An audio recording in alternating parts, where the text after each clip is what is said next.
नमस्कार विद्यार्थी मित्रांनो. तर आपण संसाधने एकत्रीकरण हे जीएलसीचं प्रकरण पाहतोय.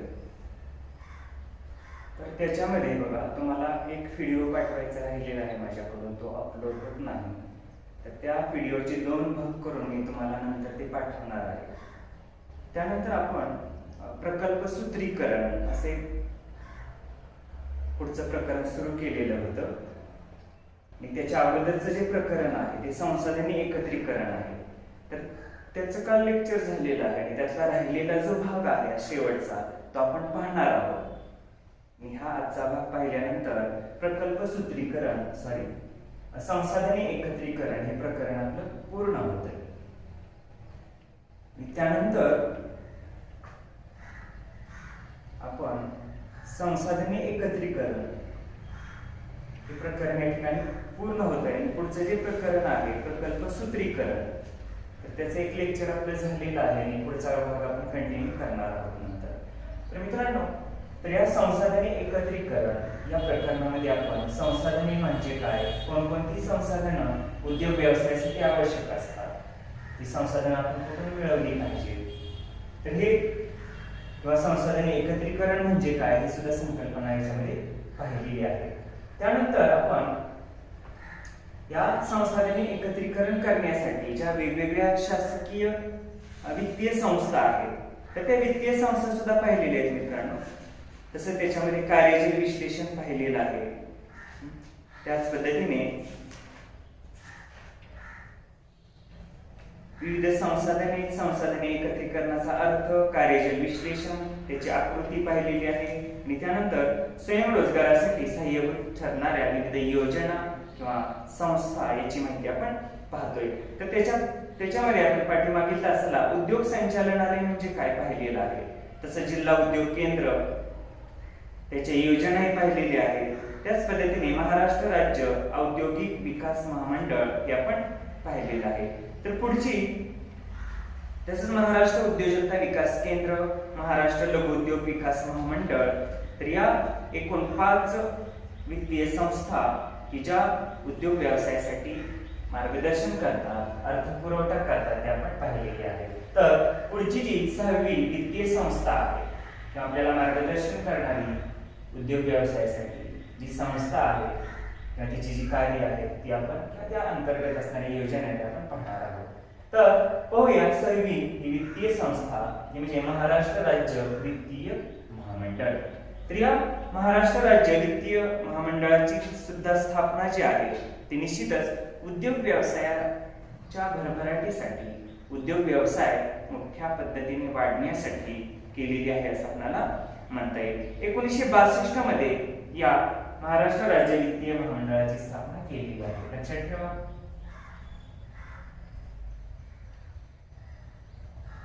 1962 साली स्थापना झालेली. ऑब्जेक्टिव्हला विचारलं जाईल मित्रांनो. 1962 साली महाराष्ट्र राज्य वित्तीय महामंडळाची स्थापना झालेली आहे. तर 1964 मध्ये तिच्यानंतर विस्तारीकरण झालं या वित्तीय संस्थेचं आणि गोवा, दमण, दीव या ठिकाणी याच्या शाखा निघालेल्या दिसून येतात आपल्याला. गोवा, दीव आणि दमण 1964.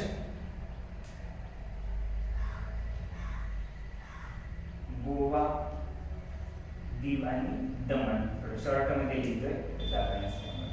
तर अशा 3 ठिकाणी या महाराष्ट्र राज्य वित्तीय महामंडळाची शाखा पुढे निघालेल्या आहेत. म्हणजे एक प्रकारे या महामंडळाचा विस्तार पुढील कालावधीमध्ये झालेला दिसून येतो. निश्चितच लघु व मध्यम उद्योगांना चालना मिळण्यासाठी किंवा या उद्योगामध्ये वाढ होण्यासाठी या वित्तीय महामंडळाची स्थापना करण्यात आलेली आहे. तर साधारणतः प्रमुख उद्दिष्ट जे आहे ते उद्योगांना वित्तीय पुरवठा करणं किंवा अर्थ पुरवठा करणं हे आहे. त्याच पद्धतीने हे जे कर्ज आहे ते खेळत्या भांडवलासाठी आणि निश्चितच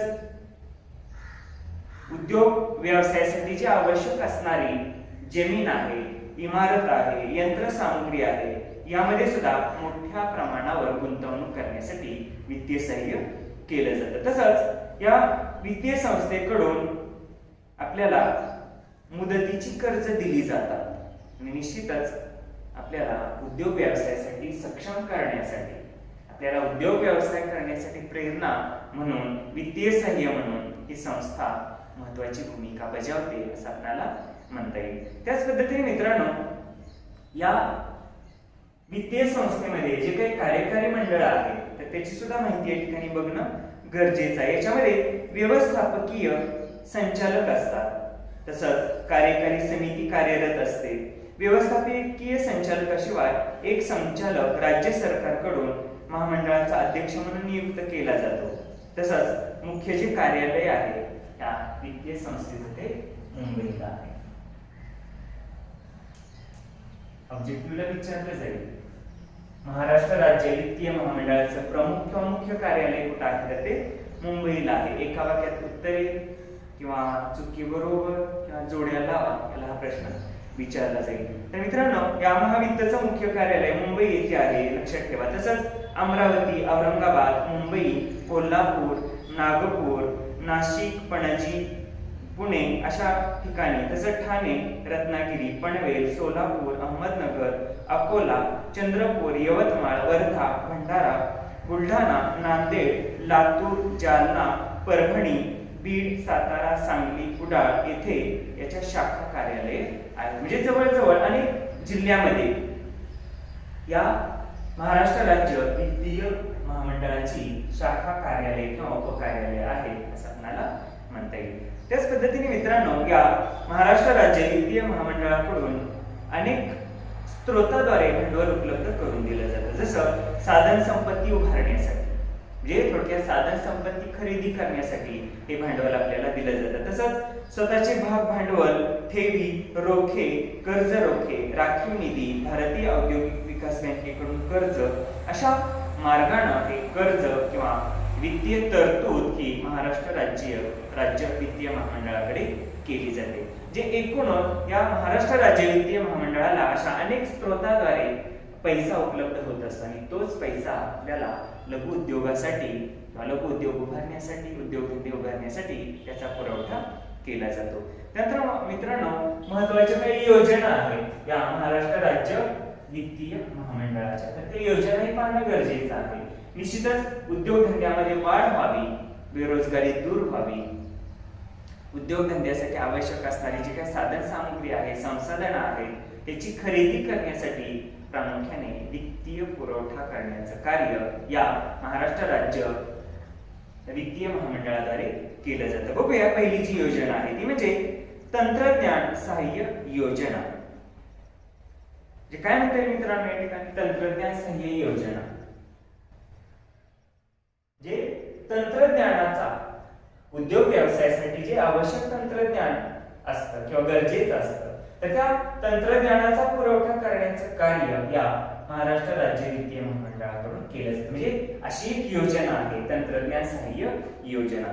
तसंच संशोधन व विकास सहाय्य योजना, आपल्या उद्योग व्यवसायामध्ये संशोधन करण्यासाठी, विकास करण्यासाठी ही योजना कार्यरत आहे.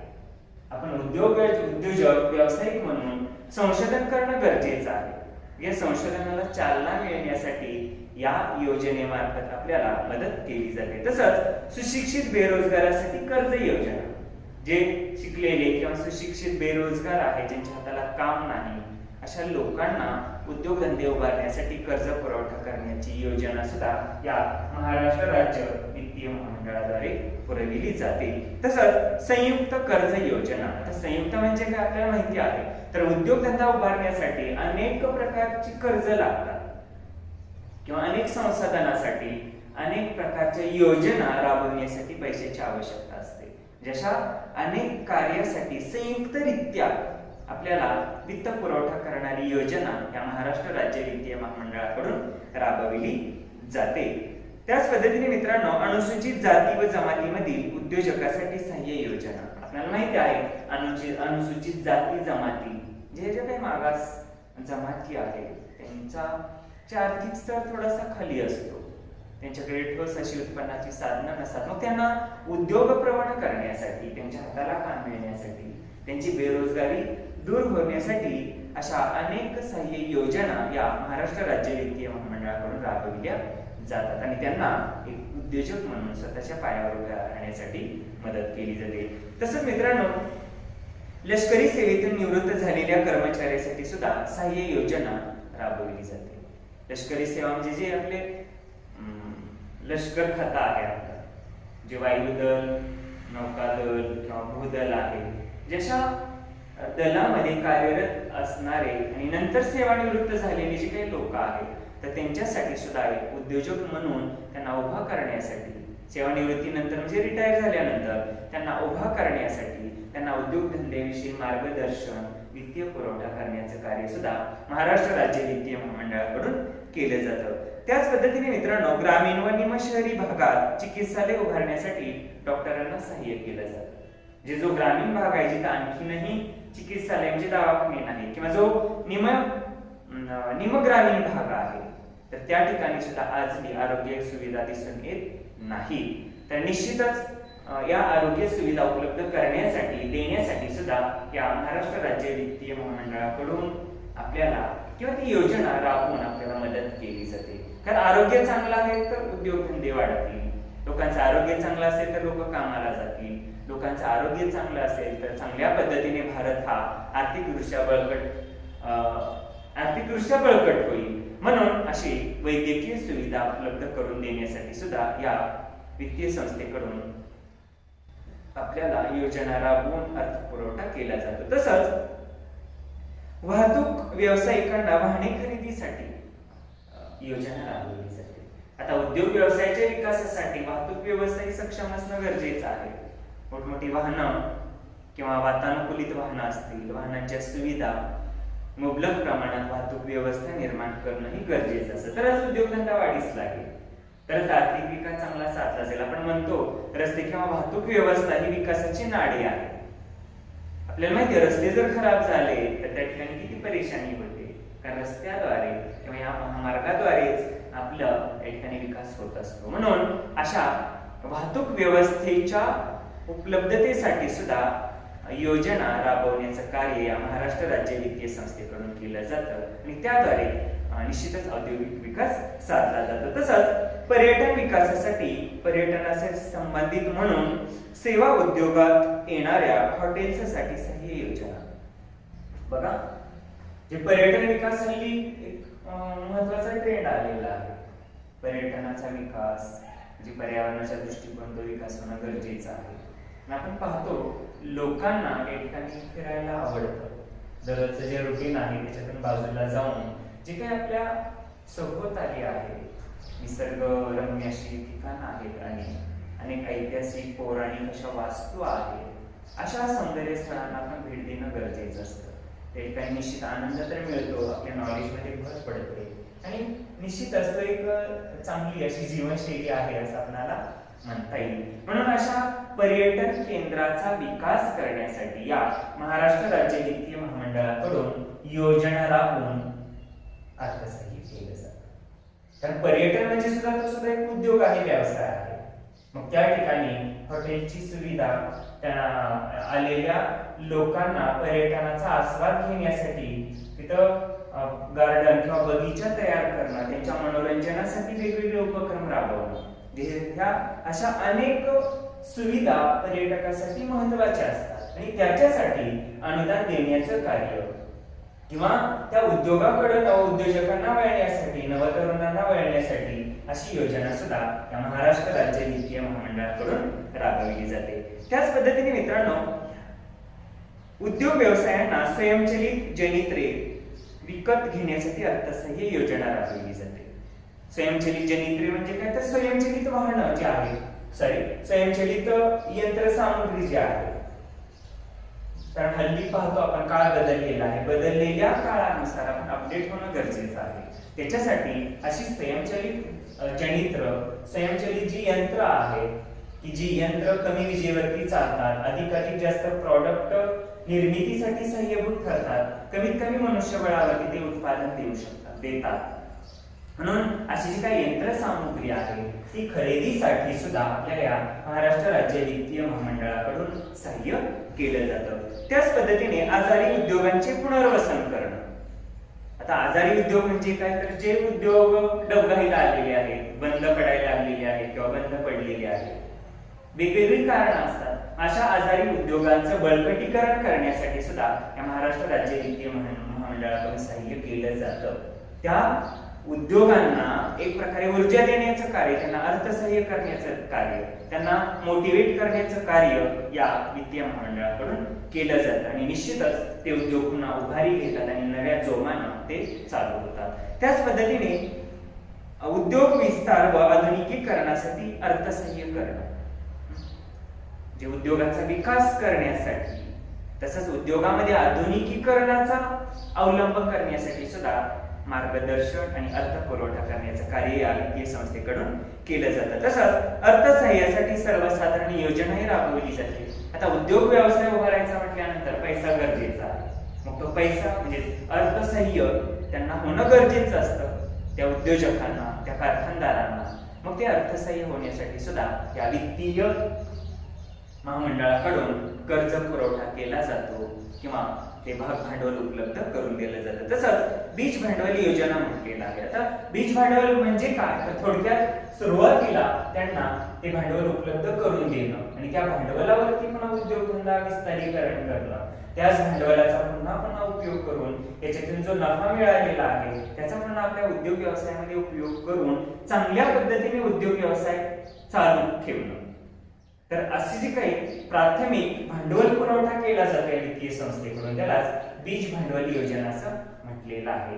जे थोडक्यात ते भांडवल बियाप्रमाणे किंवा बीजाप्रमाणे त्याचा उपयोग आपण करून घेणं गरजेचं असतं।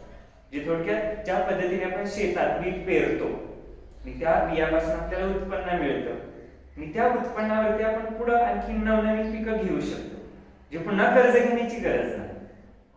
मिळालेला नफा त्याच्यामध्ये गुंतवून चांगल्या पद्धतीची शेती करतो आपण। जे त्याच पद्धतीनं उद्योग व्यवसायामध्ये सुद्धा प्राथमिक स्वरूपाचे आपल्याला भांडवल उपलब्ध होतं आणि त्या भांडवलावरती आपण उद्योग व्यवसायाचा विकास साधतो, त्यालाच बीज भांडवल असं म्हटलेलं आहे। निश्चितच अशा वेगवेगळ्या योजना या महाराष्ट्र राज्य औद्योगिक विकास महामंडळाकडून राबविल्या जातात। आणि मित्रांनो, पुढची जी काही वित्तीय संस्था आहे सातवी, ती म्हणजे महाराष्ट्र राज्य खादी व ग्रामोद्योग मंडळ, महाराष्ट्र राज्य खादी व ग्रामोद्योग महामंडळ असं म्हटलेलं आहे। तर याच्यामध्ये आपण त्याची कार्य किंवा त्याच्या काही ज्या योजना आहेत त्या आपण पाहणार आहोत। तर मित्रांनो, निश्चितच या महाराष्ट्र राज्य खादी आणि ग्रामोद्योग महामंडळाद्वारे जे काही वेगवेगळे कार्यक्रम राबविले जातात, तर निश्चितच ते लोक दारिद्र्य रेषेच्या वर यावे, त्यांचा विकास व्हावा, आर्थिक विकास साधला जावा, असे उद्देश त्याच्या पाठीमागे आहेत असं आपल्याला म्हणता येईल। पाहतो आपण, भारत देश हा निश्चितच खेड्यांचा देश आहे। महात्मा गांधीजींनी सुद्धा आपल्याला खेड्याकडे चला असं म्हटलं होतं आणि महात्मा गांधीजींनीच त्यावेळेस लोकांच्या हाताला काम मिळावं, घरामध्ये स्त्रिया ज्या असतात, लहान मुलं जी असतात समजा, किंवा जे काही घरामध्ये असणारे अनेक व्यक्ती असतात, त्यांना सहजासहजी उद्योगशील बनवण्यासाठी चरख्याचा शोध लावला। त्याच्यासाठी खूप प्रयत्न केले महात्मा गांधीजींनी। कुठं कुठं चरखा आहे, ते कोण कोण चालवतं, अशा अनेक बाबींचा शोध त्यांनी घेतला आणि त्याच्यामध्ये बदल केला चरख्यामध्ये सुद्धा, तो सहजासहजी चालवता यावा आणि त्याच्यातून धागा तयार व्हावा आणि त्याच्यातून पुढे कापड उद्योग विकास व्हावा, अशा अनेक उद्देशातून चरख्याचा शोध लावलेला दिसून येतो। तर त्याच्यातूनच मित्रांनो, महाराष्ट्र राज्य खादी आणि ग्रामोद्योग महामंडळाची स्थापना झालेली दिसून येते। म्हणजे महात्मा गांधीजी याचे प्रेरक आहेत असं आपल्याला म्हणता येईल। जे निश्चितच या ठिकाणी मागासवर्गीय जे लोक आहेत किंवा जे काही गरीब लोक आहेत, त्यांना घरच्या घरी उद्योजक म्हणून ही योजना महत्वाची आहे किंवा हे महामंडळ कार्यरत आहे असं आपल्याला म्हणता येईल। तर साधारणतः 1962 मध्ये या महामंडळाची स्थापना झालेली आहे। लक्षात ठेवा, 1962 महाराष्ट्र राज्य खादी व ग्रामोद्योग महामंडळाची स्थापना झालेली आहे। ग्रामीण भागातील बेकारी नष्ट करून ग्रामीण भागातील लोकांना आर्थिकदृष्ट्या सक्षमीकरण करण्याचं कार्य या खादी व ग्रामोद्योग महामंडळामार्फत केलं जातं। निश्चितच जे गरजू लोक आहेत ग्रामीण भागातील, की ज्यांच्या हाताला कामाची किंवा ज्यांच्या हाताला काम हवं आहे, ज्यांना बेरोजगार आहेत, त्यांना रोजगाराच्या संधी नाही, तर त्यांना या ग्रामोद्योग महामंडळामार्फत मुख्य प्रवाहामध्ये आणून एक उद्योजक म्हणून त्यांना या ठिकाणी घडवण्याचं कार्य केलं जातं. खेड्यापाड्यातील जे कामगार आहेत, बलुतेदार आहेत, त्यांना उद्योग प्रवण करण्याचं कार्य या महामंडळाकडून केलं जातं. तसंच स्वयंरोजगाराच्या क्षेत्राची व्यापक प्रमाणात वृद्धी व्हावी, खादी व ग्रामोद्योगासाठी पतपुरवठा करण्याचं कार्य, त्यांना कच्चा माल पुरवण्यासाठी शिफारस करण्याचं कार्य केलं जातं. तसंच कारागिरांचे तांत्रिक ज्ञान वाढण्यासाठी सुद्धा त्यांना प्रशिक्षित करण्याचं कार्य, त्यांना मोटिवेट करण्याचं कार्य, त्यांना मार्गदर्शन करण्याचं कार्य किंवा त्या उद्योगासाठी आवश्यक असणारी तांत्रिक कौशल्य त्यांच्यामध्ये निर्माण करण्यासाठी हे ग्रामीण व खादी व ग्रामोद्योग महामंडळ कार्यरत आहे असं आपल्याला म्हणता येईल. तसंच तयार मालाच्या विक्रीसाठी मदत करणं, निवडक ग्रामोद्योगांचे प्रशिक्षण आयोजित करणं, खादी ग्रामोद्योगाच्या विकासास पोषक असे धोरण ठरविण्यामध्ये शासनाची जी काही प्रभावी संपर्क यंत्रणा आहे तर त्याचा सुद्धा याच्यामध्ये समावेश करून घेऊन निश्चितच ग्रामीण भागाचा विकास, त्यांना उद्योगाभिमुख करणं, त्यांना त्यांच्या हाताला काम देणं याच्यासाठी हे महामंडळ कार्यरत आहे किंवा झटत आहे असं आपल्याला म्हणता येईल. तसंच स्थानिक साधन संपत्तीचा जो उपयोग करून घेणं आवश्यक असतं तर ते सुद्धा उद्दिष्ट या योजनेअंतर्गत राबवलं जातं. आपण पाहतो ग्रामीण भागामध्ये शेती हा प्रमुख उद्योग आहे आणि त्या शेतीमार्फत कच्चा माल उत्पादित केला जातो आणि निश्चितच हा कच्चा माल ग्रामीण खादी उद्योग महामंडळासाठी कुठला असेल तर तो कापूस असेल किंवा अशा अनेक प्रकारची फळं असतील, भाजीपाला असतील तर त्यावरती प्रक्रिया करून सुद्धा आपण त्या उद्योग व्यवसायाला चालना देऊ शकतो.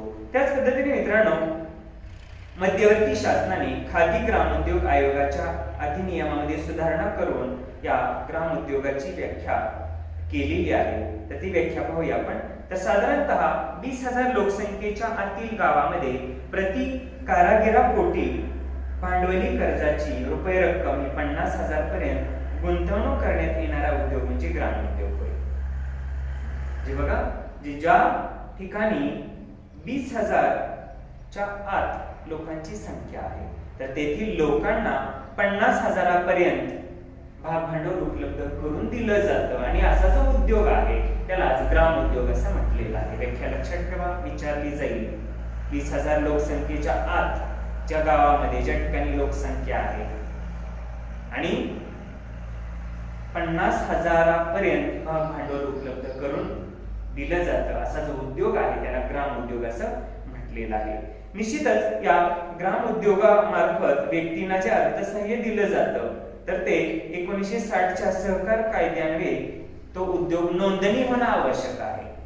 लक्षात ठेवा, सहकारी कायदा हा 1960 साली झालेला आहे आणि या सहकारी कायद्यानुसार जे उद्योग नोंदणीकृत आहेत, रजिस्टर्ड आहेत शासनाकडे, ज्याचं प्रमाणपत्र आपल्याला मिळतं अशा उद्योगासाठीच ही योजना कार्यरत आहे. तसंच 1950च्या सार्वजनिक विश्वस्त कायद्यान्वये नोंदणी झालेल्या संस्था सुद्धा या योजनेअंतर्गत किंवा याच्यासाठी सुद्धा या योजना कार्यरत आहेत किंवा राबवल्या जातात असं म्हणता येईल.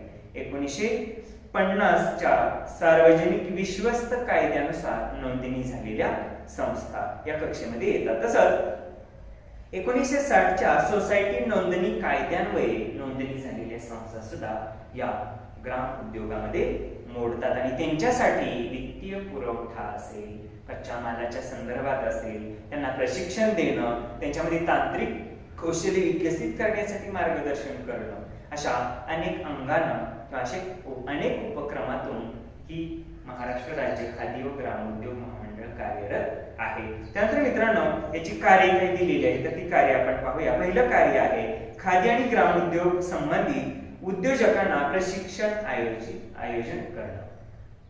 जे प्रशिक्षित करणं त्यांना, त्याच्यामध्ये जे काही तांत्रिक ज्ञान आहे, काही जे काही व्यावसायिक ज्ञान आहे ते अपडेट करण्याचं कार्य वेळोवेळी या खादी व ग्रामोद्योग महामंडळामार्फत केलं जातं. म्हणजे लोकांना प्रशिक्षण देणं, त्यांच्यामध्ये खादी व ग्रामोद्योगाशी निगडीत वेगवेगळी कौशल्य विकसित केली जातात.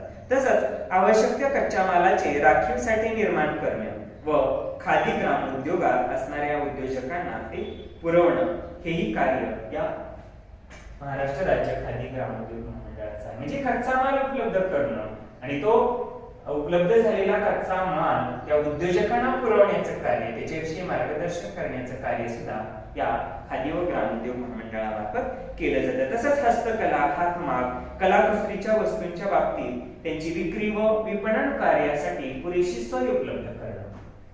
आपल्याला माहिती आहे हस्तकला, हस्तवस्तू तयार करणं, ज्याला आपण हँडलूमच्या वस्तू म्हणतो आपण.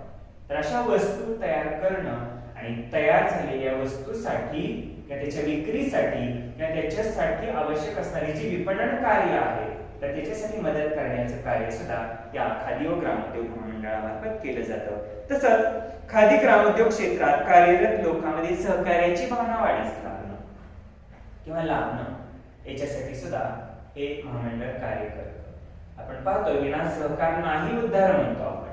जे लोकांमध्ये सहकार्य वृत्ती असेल तरच ही योजना राबवली जाईल, तरच उद्योगधंद्याचा व्यवसायाचा विकास होईल, आर्थिक विकास, सामाजिक विकास जो आहे जो अंगाने विकास साधला जाईल. म्हणून लोकांमध्ये, नव उद्योजकांमध्ये सहकार्य वृत्ती वाढीस लावण्यासाठी हे मंडळ कार्यरत आहे किंवा कार्य करतं. तसंच खादी वस्तूंची निर्मिती करणं, ग्रामीण उद्योगाची स्थापना करण्यासाठी ज्या समस्या येतात त्यांचा अभ्यास करणं, नवनवीन तंत्रे, यंत्रे विकसित करणं, संशोधन कार्यक्रम हाती घेणं आणि कारागिरांना स्वतंत्र व्यवसाय उभारण्यासाठी त्यांना संधी तसंच त्यांना मार्गदर्शन करण्याचं महत्त्वाचं कार्य सुद्धा या खादी व ग्रामोद्योग महामंडळामार्फत केलं जातं. लक्षात ठेवा मित्रांनो, वस्तूंची निर्मिती तसंच नव उद्योग स्थापन करण्यासाठी प्रेरणा, नवनवीन उद्योजकांना ते उद्योग स्थापन करण्यासाठी मोटिवेट करणं, तयार झालेला माल विक्रीसाठी मदत करणं, तसंच माल उत्पादित करण्यासाठी वेगवेगळी कला, कौशल्य, तंत्रज्ञान लोकांना पुरवणं, अशा अंगानं वेगवेगळी कार्य या खादी व ग्रामोद्योग महामंडळामार्फत केली जातात. त्याच पद्धतीने मित्रांनो काही योजना आहेत या महामंडळाच्या, त्या आपण पाहूया आणि नंतर थांबूया. बघा, तर कन्सोर्टियम बँक क्रेडिट योजना आहे, ज्याला सीबीसी योजना असं म्हटलेलं आहे. तसंच मार्जिन मनी योजना आहे, ज्या स्थानिक बँकेमार्फत ही योजना राबविल्या जातात. तसंच विशेष घटक योजना आहे, कारागीर रोजगार हमी योजना आहे, कुटीर उद्योग योजना आहे, खादी ग्रामोद्योग अर्थसहाय्य योजना आहे, तसंच राष्ट्रीयकृत बँकांच्या सवलत व्याजदर योजना आहे. तसंच विक्री कर सवलत, ग्रामोद्योग वसाहत उभारणी, निवडक ग्रामोद्योगांच्या प्रशिक्षणाची सुविधा, अशा अनेक योजना या खादी व ग्रामोद्योग महामंडळामार्फत राबविल्या जातात. तर निश्चितच थोडक्यात अर्थपुरवठा करण्यासाठी, कारागिरांना रोजगाराची हमी देण्यासाठी, तसंच कुटीर उद्योग स्थापण्यासाठीची योजना आहे आणि अर्थसहाय्य आहे. तसंच विविध राष्ट्रीयकृत बँकांकडून सुद्धा हे अर्थसहाय्य केलं जातं. विक्री करामध्ये सवलत दिली जाते. तसंच ग्रामोद्योग वसाहत उभारणीसाठी सुद्धा योजना राबविली जाते. अशा वेगवेगळ्या किंवा विविधांगी योजना या खादी व किंवा महाराष्ट्र राज्य खादी व ग्रामोद्योग महामंडळामार्फत राबविल्या जातात. मित्रांनो, वेळ होतोय, आपण या ठिकाणी थांबूया. ही जी काही शेवटची संस्था आहे ती आपण पुढील तासाला पाहूया. तर आजच्या तासाला आपण महाराष्ट्र राज्य वित्तीय महामंडळ, याची स्थापना, त्याचं विस्तारीकरण, कार्यालय आणि त्यामार्फत राबवल्या जाणाऱ्या योजना पाहिलेली आहेत. आणि त्यानंतर महाराष्ट्र राज्य खादी व ग्रामोद्योग महामंडळ याची स्थापना तसंच त्याची जी कार्य आहेत आणि त्यामार्फत राबवल्या जाणाऱ्या योजना सुद्धा आपण पाहिलेल्या आहेत. तर आजच्या तासाला आपण या ठिकाणी थांबूया. धन्यवाद.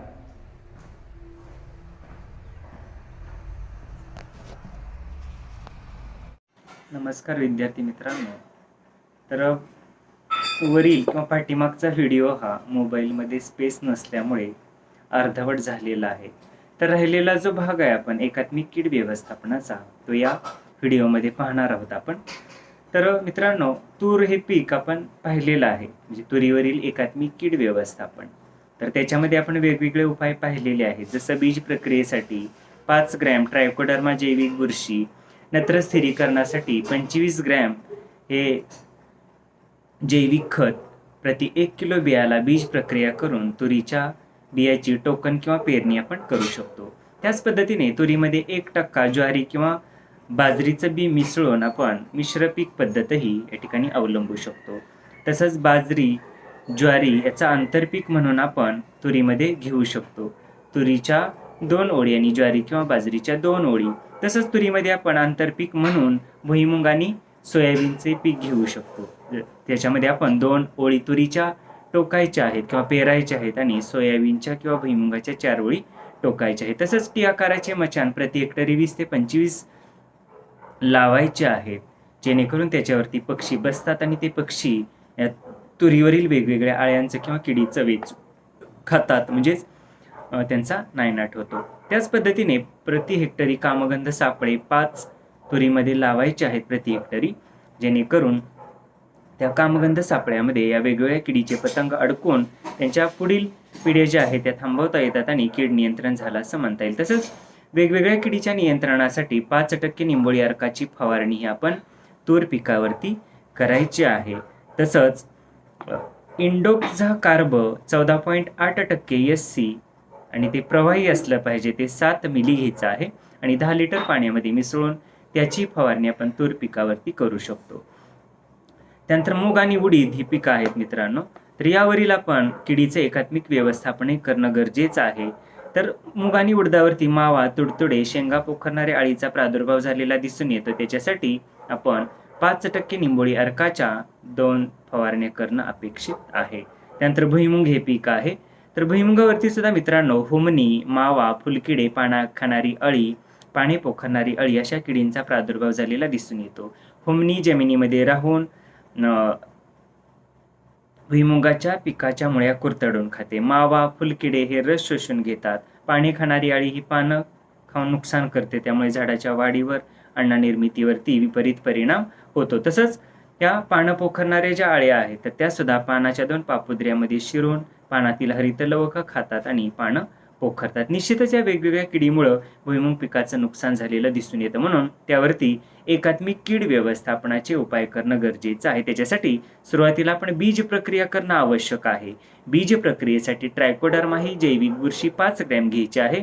त्याच्यामध्ये जीवाणू संवर्धक 25 ग्रॅम. आता जीवाणू संवर्धक आपल्याला रायझोबियम हे घ्यावं लागेल, कारण एकदल पिकासाठी ॲझोटोबॅक्टर आहे नत्र स्थिरीकरणासाठी आणि द्विदल पिकासाठी रायझोबियम आहे नत्र स्थिरीकरणासाठी. भुईमुगासाठी आपल्याला रायझोबियम या जैविक खताची शिफारस आहे. त्यामुळे हे जैविक खत 25 ग्रॅम घ्यायचं आहे आणि दोन्हीची 1 किलो प्रति शेंगदाण्याला किंवा भुईमुगाच्या बियाला चोळून किंवा बीज प्रक्रिया करून त्या भुईमुगाची टोकन किंवा पेरणी आपण करू शकतो. तसंच मिश्रपीक म्हणून एरंडी, सोयाबीन, मका, चवळी, भुईमुग याची आपण शिफारस जी केलेली आहे त्या पद्धतीने आपण ही मिश्रपीक पद्धती अवलंबू शकतो. तसंच या भुईमुगाच्या बियामध्ये ज्वारी, सूर्यफूल, बाजरी मिसळूनही आपण म्हणजे मिश्रपीक पद्धती अवलंबू शकतो, जेणेकरून या पिकावरती किंवा या मिश्र पिकावरती पक्षी बसतात आणि ते पक्षी या भुईमुगावरील किडीचा वेचून किंवा खाऊन नायनाट करतात. त्याच पद्धतीने आंतरपीक म्हणून आपण ज्वारी, तूर, बाजरी, सूर्यफूल याची निवड करू शकतो. जे भुईमुगाच्या काही ओळीमध्ये आपण तूर, ज्वारी, बाजरी, सूर्यफूल याच्या काही ओळी आपण पेरू शकतो. तसंच जमिनीमध्ये निंबोळी पेंड किंवा एरंडी पेंड ही टाकून जमिनीतील हुमणी किडीचा किंवा सूत्रकृमीचा जो प्रादुर्भाव होतोय तोही आपल्याला कमी करता येतो. तसंच पेरणीच्या ज्या वेळा आहेत त्या सुद्धा आपण पाळणं गरजेचं आहे, जेणेकरून ते एकात्मिक कीड व्यवस्थापनातील उपाय होतो. तसंच मावा, तुडतुडे, फुलकिडे, पाने पोखरणाऱ्या अळ्या या किडीच्या नियंत्रणासाठी 5% निंबोळी अर्काची फवारणी भुईमुग पिकावरती आपण करू शकतो किंवा करावयाची आहे. त्याच पद्धतीने पक्ष्यांना बसण्यासाठी 20 ते 25 मचाण प्रति हेक्टरी किंवा काठ्या ज्या आहेत टी आकाराच्या त्या 20 ते 25 प्रति हेक्टरी लावायच्या आहेत. तसंच फेरोमोन ट्रॅप आहेत ज्याला आपण कामगंध सापळे म्हणतो ते प्रति हेक्टरी 5 एवढी शिफारस केलेली आहे. तसंच ज्या अळ्याचे जे अंडीपुंज आहेत किंवा अळ्या आहेत त्या वेचून त्यांचा नायनाट करू शकतो. 5% निंबोळी अर्काची फवारणी आहे. तसंच स्पोडोप्टोरासाठी विषाणूजन्य अर्काची फवारणी आहे. तर विषाणूजन्य अर्क हा 500 मिली घ्यायचा आहे. तो 500 लिटर पाण्यात मिसळून त्याची फवारणी आपण भुईमुग पिकावरती करू शकतो. त्यानंतर सोयाबीन हे पीक आहे मित्रांनो. तर सोयाबीन पिकावरती सुद्धा तुडतुडे, पाने खाणारी अळी, केसाळ अळी, गर्डल भुंगेरे या प्रामुख्याने किडींचा प्रादुर्भाव झालेला दिसून येतो. म्हणून या किडीच्या नियंत्रणासाठी बीज प्रक्रिया करणं गरजेचं आहे. बीज प्रक्रियेसाठी ट्रायकोडर्मा ही जैविक बुरशी, तसंच रायझोबियम हे जैविक खत नत्र स्थिरीकरणासाठी तर याची बीज प्रक्रिया करून सोयाबीनच्या बियाची पेरणी आपण करू शकतो. तसंच शेताच्या कडेने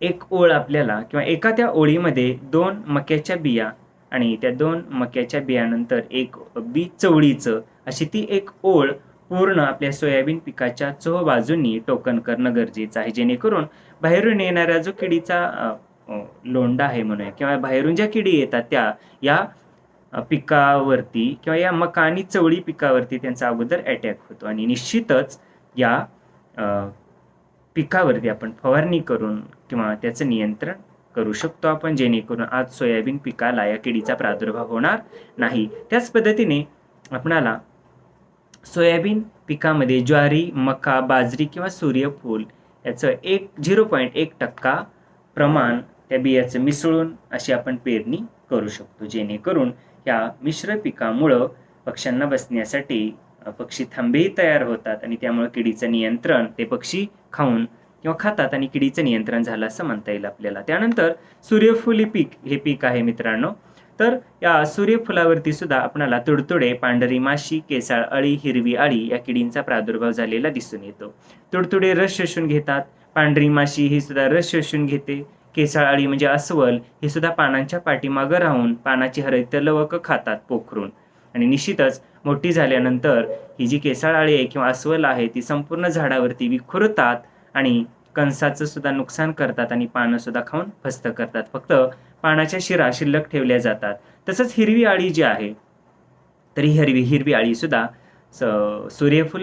फुलाची जी पानं आहेत ती पूर्णपणे खाऊन फस्त करते. म्हणून या किडीचं आपण एकात्मिक पद्धतीने नियंत्रण करणं गरजेचं आहे. तर त्याच्यामध्ये आपण इमिडाक्लोप्रिड हे कीटकनाशक 7 ग्रॅम घ्यायचं आहे. त्याच्यामध्ये ट्रायकोडर्मा ही जैविक बुरशी 5 ग्रॅम मिसळायची आहे आणि प्रति 1 किलो सूर्यफुलाच्या बियाला याची बीज प्रक्रिया करून आपण पेरणी करायची आहे. तसंच तुडतुडे आणि पांढरी माशीच्या नियंत्रणासाठी निंबोळी अर्क 5% एवढं द्रावण तयार करून त्याची फवारणी आपण फुल पिकावरती करू शकतो. तसंच केसाळ अळी, हिरवी अळी या अळ्यासाठी आपण फेरोमोन ट्रॅप म्हणजे कामगंध सापळे प्रति हेक्टरी 5 एवढ्या प्रमाणात लावून या किडीचं नियंत्रण करायचं आहे. तसंच वेळोवेळी हातांच्या साह्यानं आपण या ज्या अळ्या आहेत त्यांचा वेचून नायनाटही करू शकतो. त्यानंतर पुढचं पीक आहे मित्रांनो ते म्हणजे तीळ. तर तिळावरती सुद्धा पाने गुंडाळणाऱ्या अळ्या आणि कॅप्सूल बोरर या किडींचा प्रादुर्भाव झालेला दिसून येतो. ऑब्जेक्टिव्हला विचारलं जातं मित्रांनो, कॅप्सूल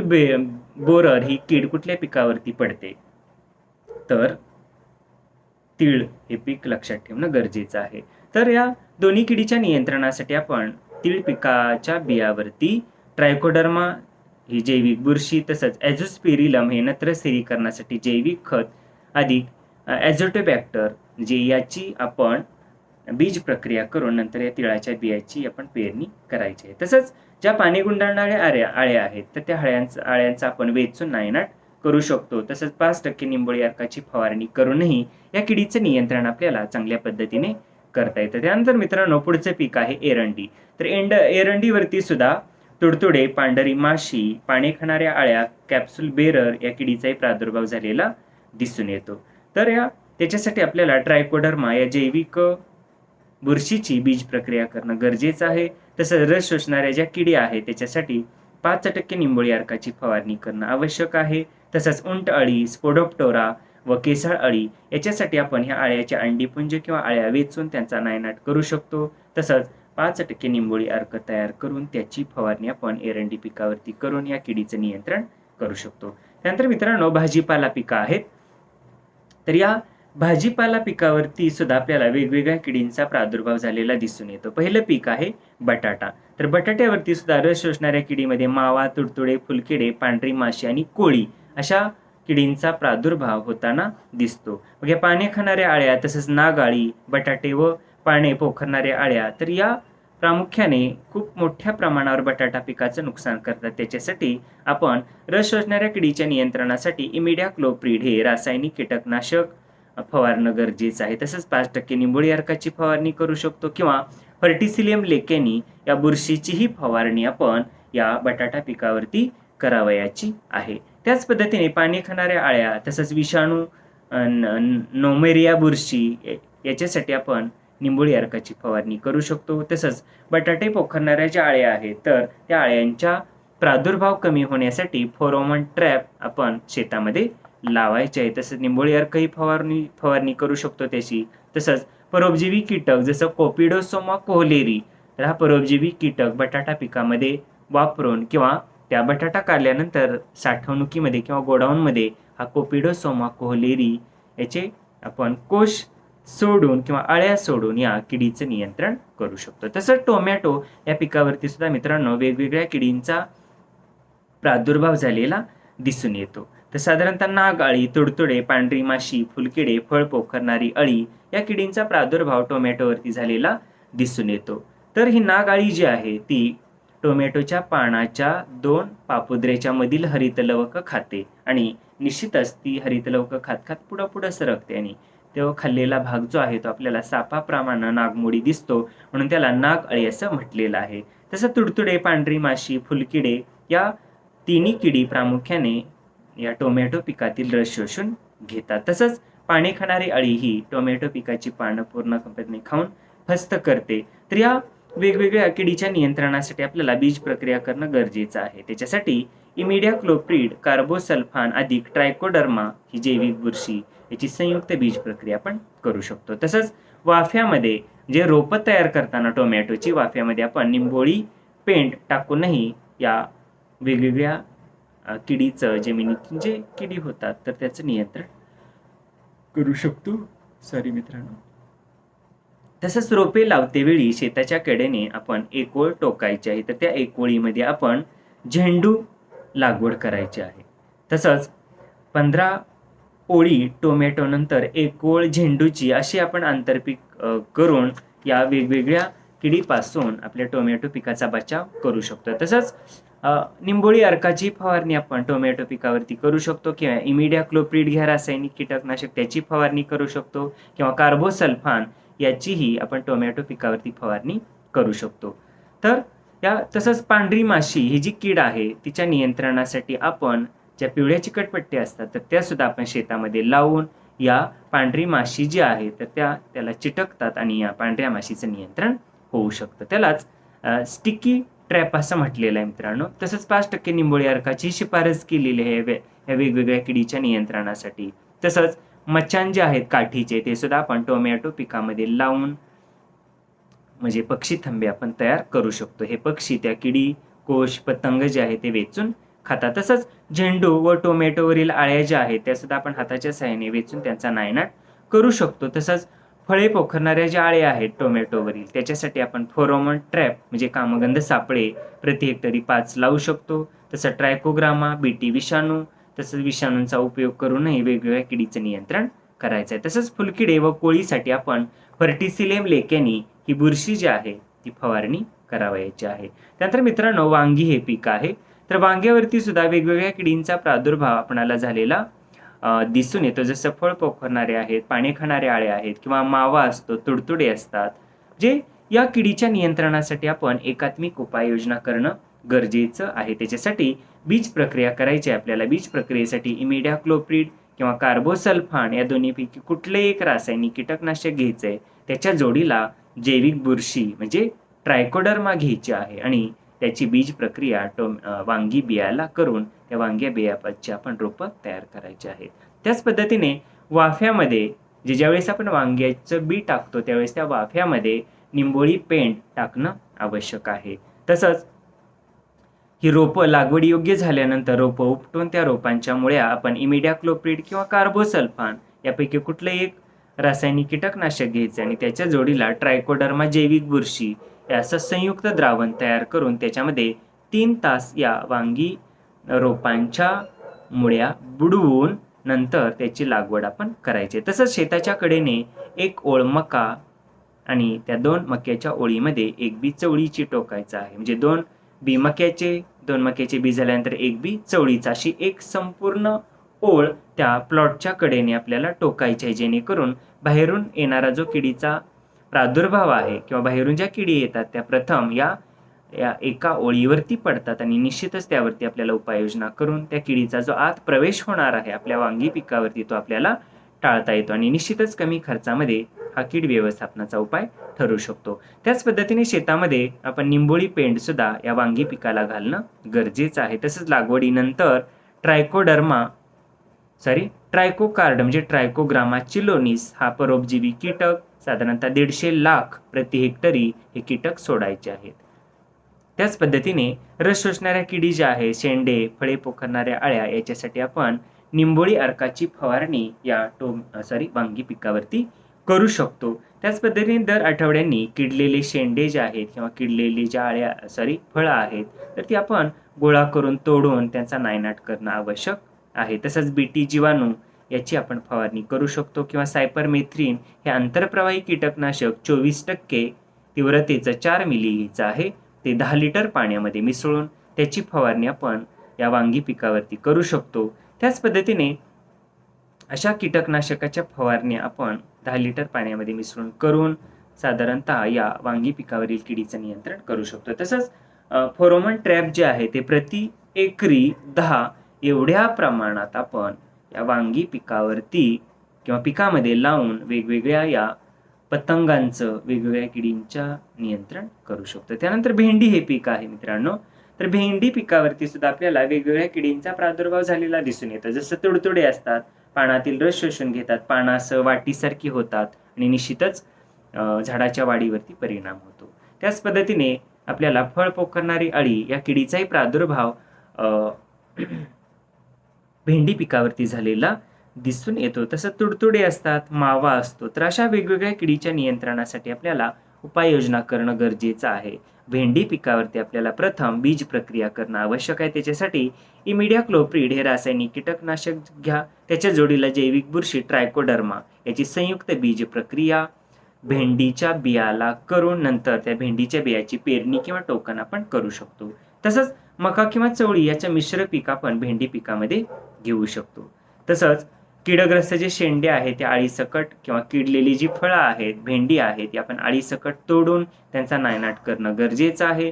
तसंच शेतामध्ये ट्रायकोकार्ड म्हणजे ट्रायकोग्रामा चिलोनिस या जैविक घटकाचे कार्डही लावायचे आहे. तसंच फेरोमोन ट्रॅप याचा वापर करूनही या भेंडी पिकावरील वेगवेगळ्या किडीचे जे पतंग आहे ते त्या सापळ्यामध्ये अडकून त्यांच्यापासून होणारं नुकसान आपल्याला टाळता येतं. तसंच निंबोळी अर्काची आणि बीटी जीवाणूची आलटून पालटून फवारणी करूनही भेंडी पिकावरील किडीचं नियंत्रण आपल्याला चांगल्या पद्धतीने करता येतं. त्यानंतर मिरची हे पीक आहे मित्रांनो.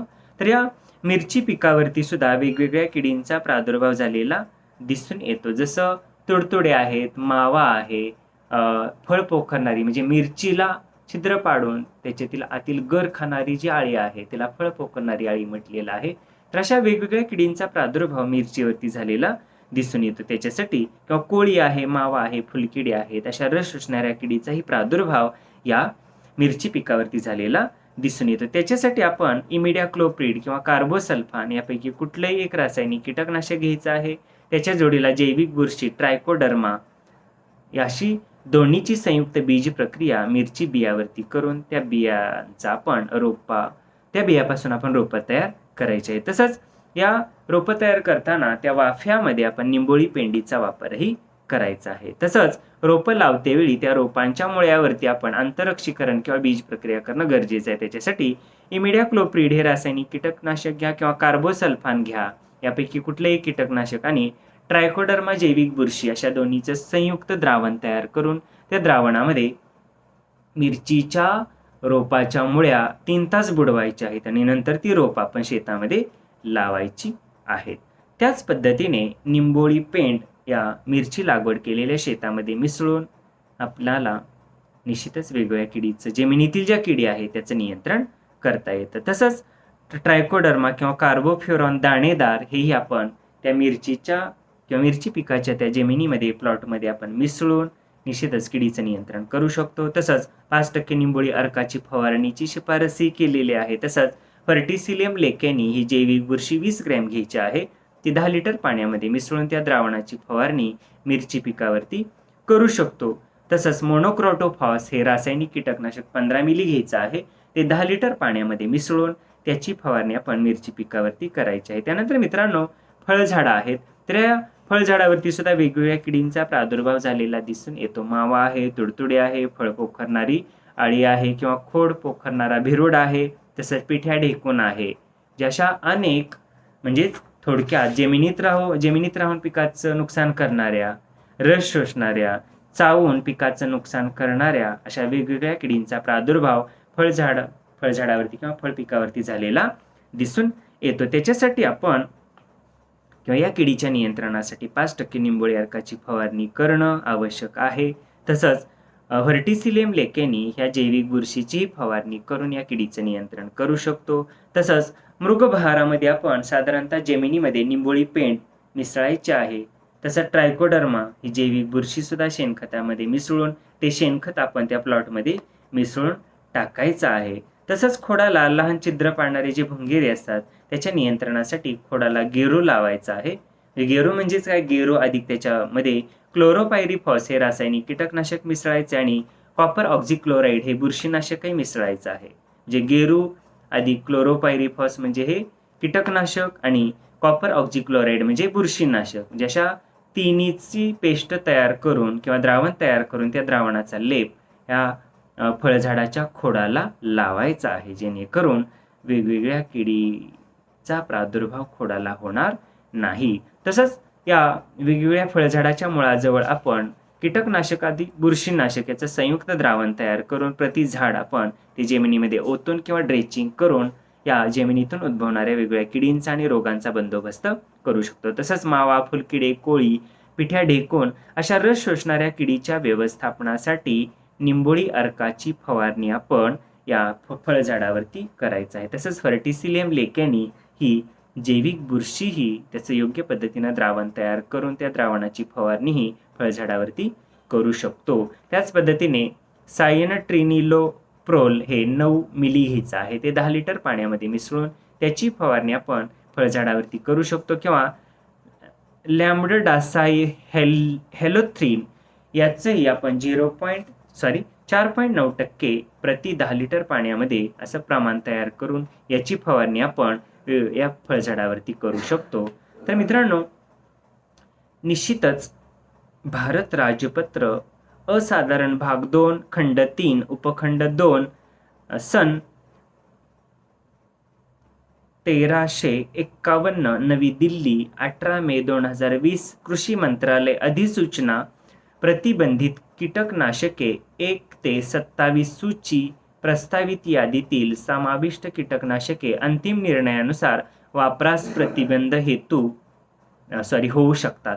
जे मित्रांनो, शासनानं जो अधिनियम केलेला आहे त्या अधिनियमानुसार आपणाला काही कीटकनाशकांच्या निर्मिती करण्यावर आणि त्या निर्मित कीटकनाशकाचा आपल्या शेतामध्ये वापर करण्यावरती बंदी घालण्यात आलेली आहे, जे याचं पालन आपण करणं आवश्यक आहे. तर ही कीटकनाशक काही दिलेली आहेत मित्रांनो, 27 आहेत ती.